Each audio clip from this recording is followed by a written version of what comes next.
Sambutan Gubernur Jawa Barat kepada yang terhormat Haji Deddy Mulyadi SHMM, dipersilakan. Assalamualaikum warahmatullahi wabarakatuh. Alhamdulillah wa syukrulillah wa nikmatillah, la haula wa la quwata illa billah. Allahumma sholli ala sayyidina Muhammad wa ala ali sayyidina Muhammad.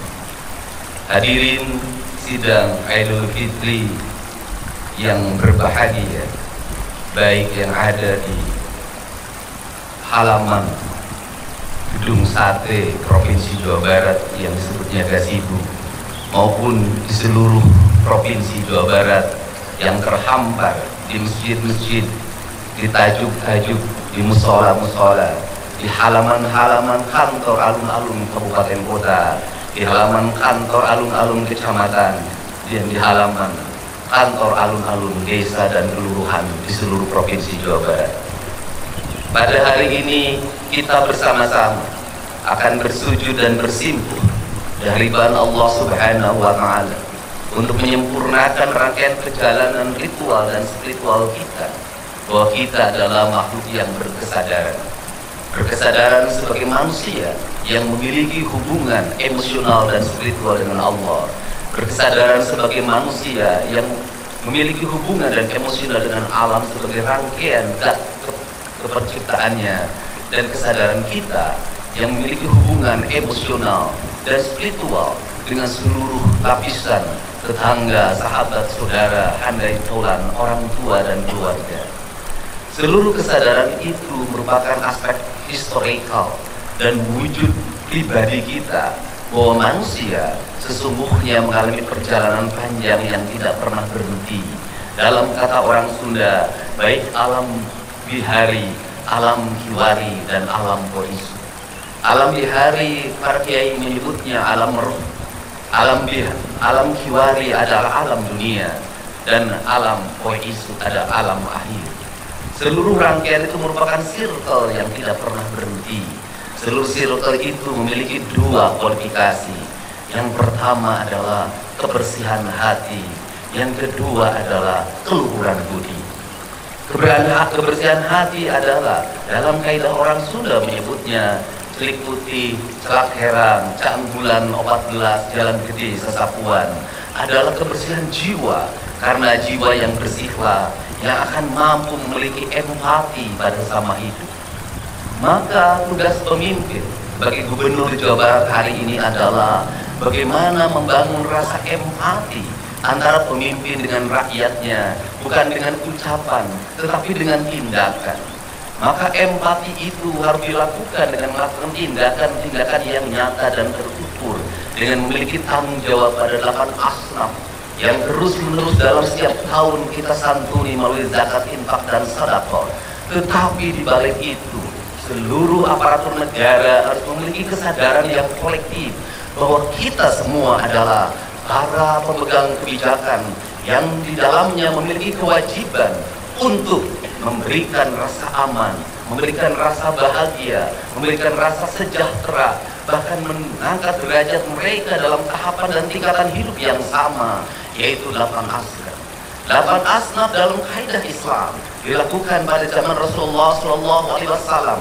Pada saat itu masyarakat hanya diwajibkan membayar zakat, tidak diwajibkan membayar pajak. Sedangkan kita pada hari ini, para penyelenggara negara, baik eksekutif maupun legislatif, memegang kapasitas melakukan pengelolaan terhadap anggaran belanja dan pembangunan negara atau APBN, APBD, anggaran belanja dan pembangunan daerah Provinsi Jawa Barat. Yang paling mendasar adalah bagaimana anggaran itu terdistribusi untuk mewujudkan rasa adil pada 8 asnaf itu. Karena apa? Karena pada zaman Rasulullah, zakat memiliki fungsi pengelolaan negara yang dikelola oleh Baitul Mal.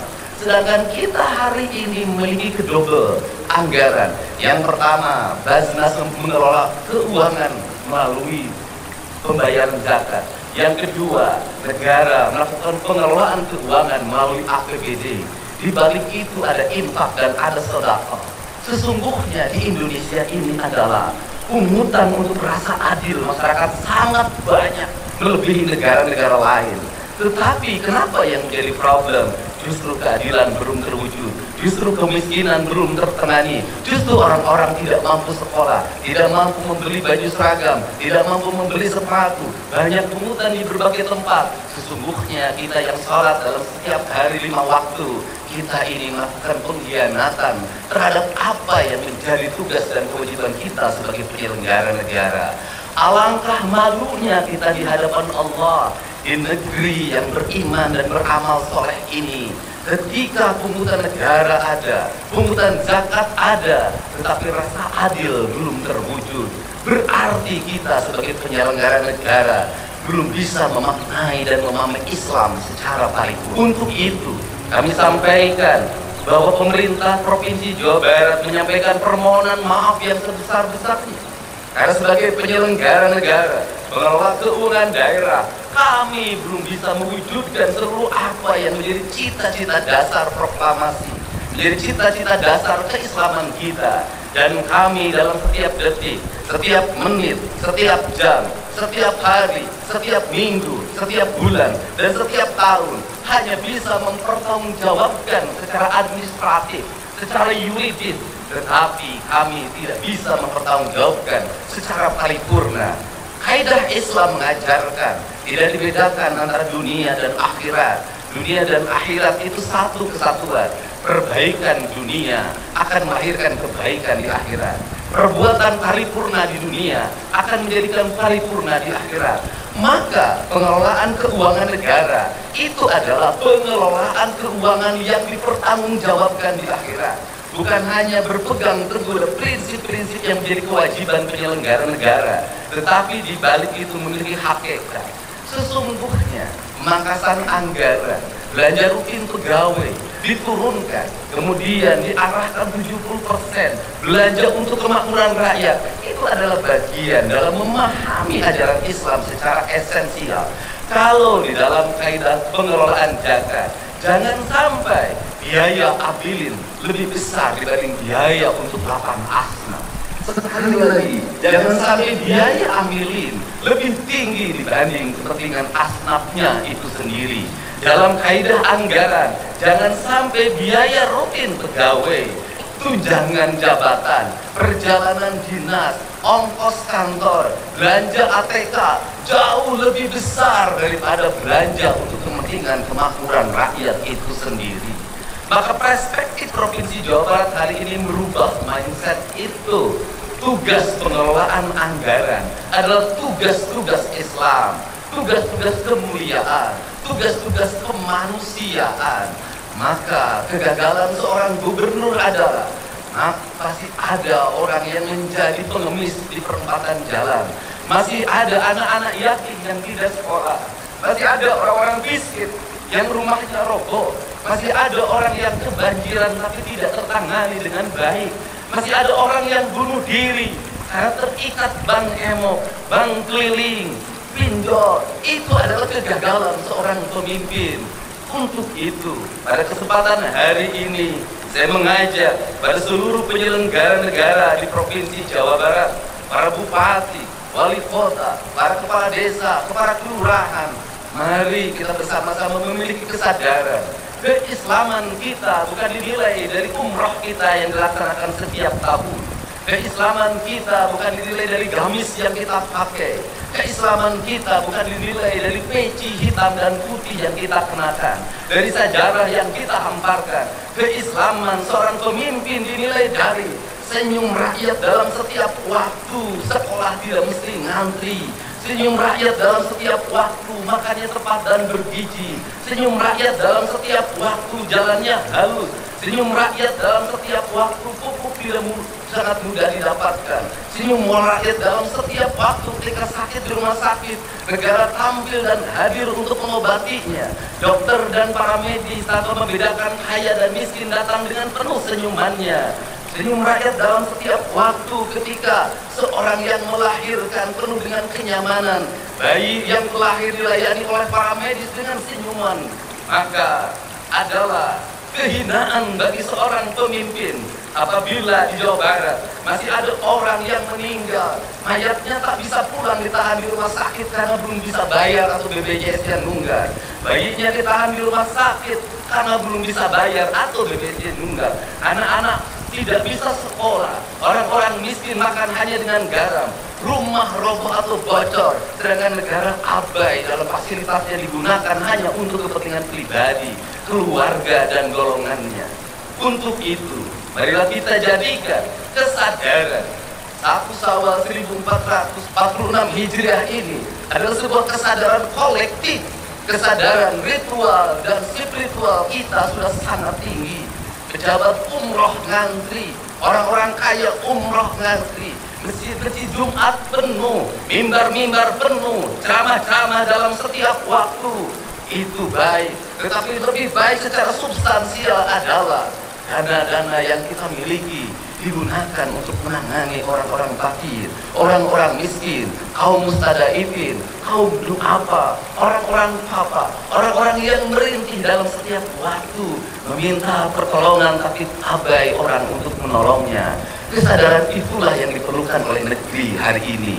Maka jihad kita para pemimpin hari ini adalah jihad menahan hawa nafsu kita untuk menyerap anggaran untuk kepentingan kita. Kemudian kita mengorbankan diri kita, emosi kita, keinginan kita untuk membelanjakannya untuk kepentingan masyarakat yang lebih luas, agar kita kembali pada kesadaran Undang-Undang Dasar 1945, agar kita kembali pada kesadaran keislaman kita. Maka terakhir, ada di sebelah kanan kita ada bangunan yang dibangun dengan angka 60 juta gulden dengan tingkatan 6 ke atas dalam bentuk tusuk sate, dilakukan oleh pemerintah kolonial Belanda, oleh VOC yang hidupnya hanya dari perkebunan teh, perkebunan karet, perkebunan gina. Mereka mampu membangun jalan-jalan yang berkualitas. Mereka mampu membangun bangunan-bangunan yang berkualitas yang masih digunakan oleh kita hari ini. Mereka mampu membangun bendungan-bendungan yang berkualitas. Pertanyaannya adalah, kenapa kita yang mengklaim kaum pribumi itu tidak mampu mengelola perkebunan? Jangankan membangun gedung seindah gedung sate, hanya mengelola kebunnya saja sudah tidak mampu dengan dikontrakkan kepada pihak lain, yang melahirkan longsor, kekeringan. Betapa kita sebagai beragama punya rasa malu di hadapan Allah Subhanahu wa Ta'ala. Betapa kita sebagai bangsa yang berpancasila merasa malu oleh VOC. Oleh VOC saja kita sudah kalah dalam melakukan pengelolaan, apalagi oleh bangsa lain.